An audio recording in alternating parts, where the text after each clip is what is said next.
everybody, Josh RV Nerd down here at Advantage 1 RV today with a 3,080-pound GeoPro 19BH. One of the most popular GeoPros, which is one of the most popular campers I've ever seen in the used market, which is a rare find. I think the story of this one is going to be, don't blink or you'll miss it.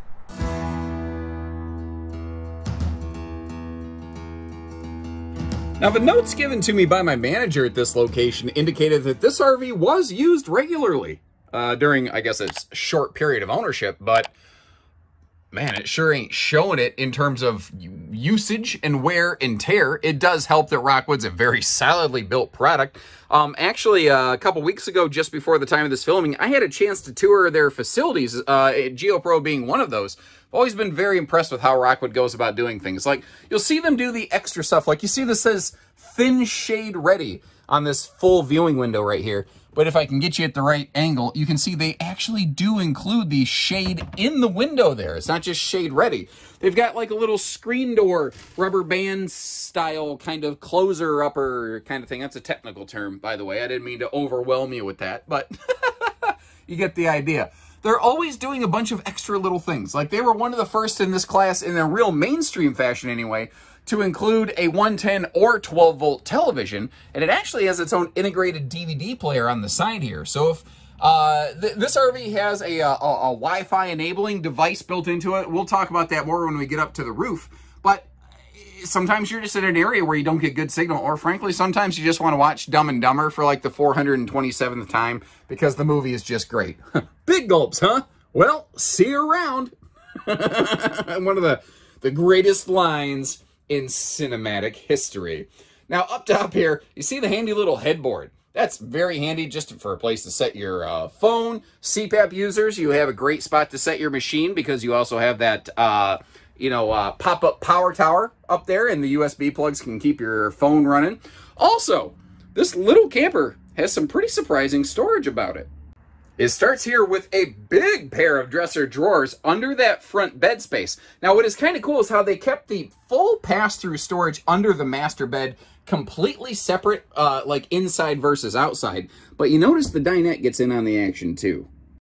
And not on just one side, but both sides of the dinette have some handy pull-out drawer access there, so you don't have to tear apart the dinette. Because, like, if it is a rainy day and the kids are sitting here playing a board game or, I don't know, piddling around on your phones, whatever you allow them to do or they're able to do while they're camping with you, it's nice to not have to, like, disrupt them and get them up and down. Also, notice how this table brackets against the wall.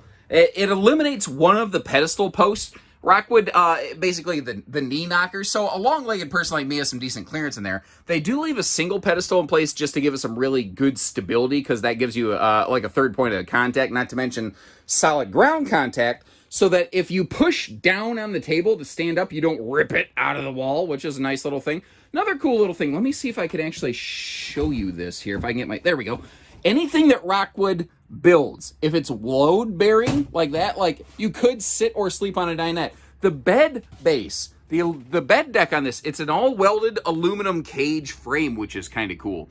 Roller nightshade there for everything except the front window, which has a pleated shade. Well, the kitchen window has a metallic shade for fire code, in case you're curious why they do that, by the way.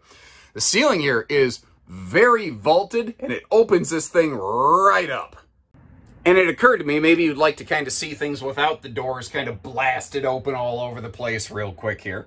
Now, this is a bunk model. A lot of people will still use it as so sorry.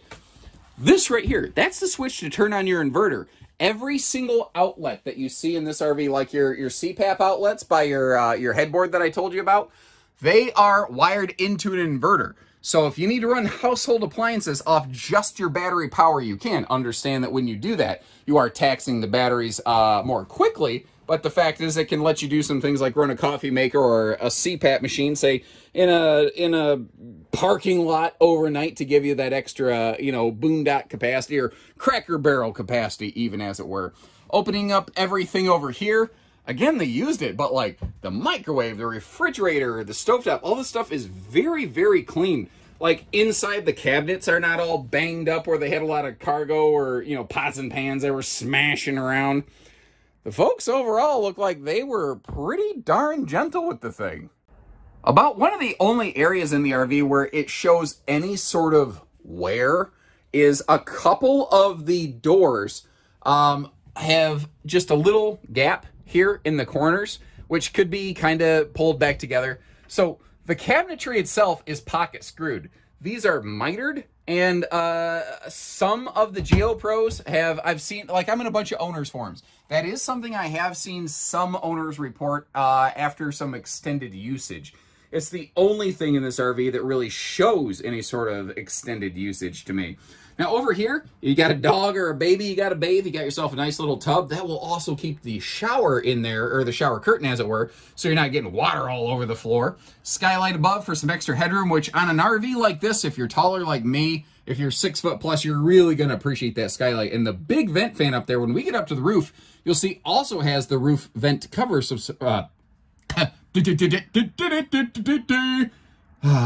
for some rainy day airflow. That's all I was trying to say. God bless America. And the size of this, the size and the weight, these are really good for a little more limited tow capacity vehicles. I think this makes a really good fit for someone who maybe has, say, like a 4,500 pound tow rating or above. If you're much lower than that, you can, with cargo, begin to exceed your capacity. Like if you got a 3,500 pound rated vehicle, it is possible this could potentially bully out the vehicle. But it's also only 20 foot tip to tail, and it's an interesting 7 foot 4 inch body width. So it's a good weight, it's a decent size, it's a reasonable tower where like you can still have some decent family space and a little bit of storage without giving up you know, all the goodies, trying to shrink the RV down a little bit more. We have ourselves an anti-slam entry door with a programmable deadbolt, so if you're going to go on a bike ride or something like that, you got the perfect little way to not have to bring your keys and accidentally lose your keys or anything like that. More ride stable steps here. GeoPro is one of the very first little trailers like this to adopt that. Now you've got yourself a side mount grilling station here, and you see that little white flag hanging down behind that brand new, by the way, Goodyear Endurance tire. Folks upgraded the tires on this.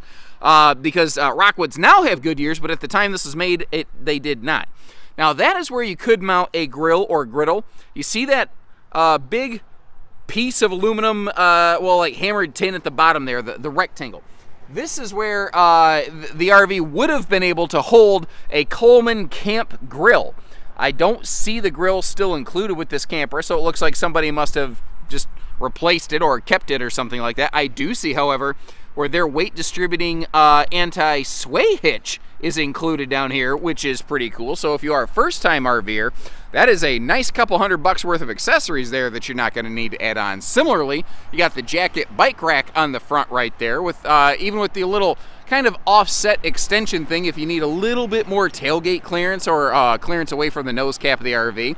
There's a separate, basically, thing you can swap in on that to give yourself a little more front-to-back wiggle room.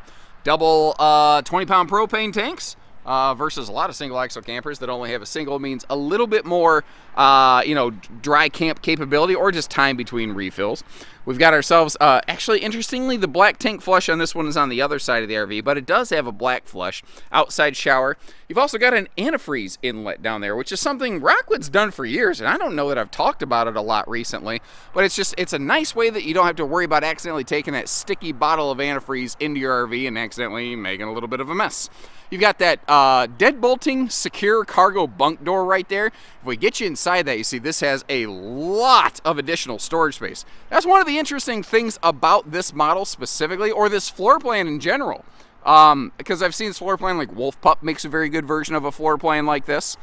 The cargo space in this could very easily be repurposed, and like I've seen a lot of singles or couples purchase a floor plan like this just because they needed more storage than a small couples camper could offer, and repurposing bunks for storage is actually a pretty good way around that.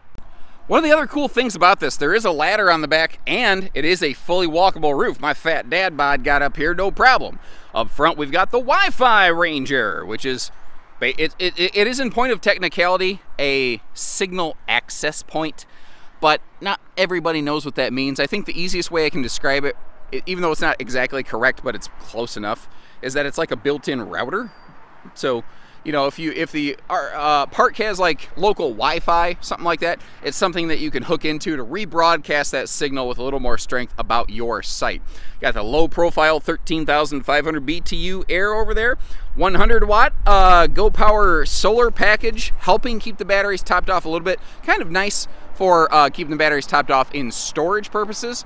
You don't think about return on investment for your batteries, but keeping them charged when the RV's in storage is actually a really good way to get at least, if not more than, double the years out of your batteries. So if you have any questions, if there's anything I've missed, leave me some comments, or if you see something you like, do me a favor and drop a little note in the comment section on that too. If you haven't done so, please take a moment to hit subscribe. We are family owned and operated. We'd love the chance to work with you when you're ready, or at least have you along for a little bit of entertainment. So take care, stay safe, have fun, and have an A1 day, everyone.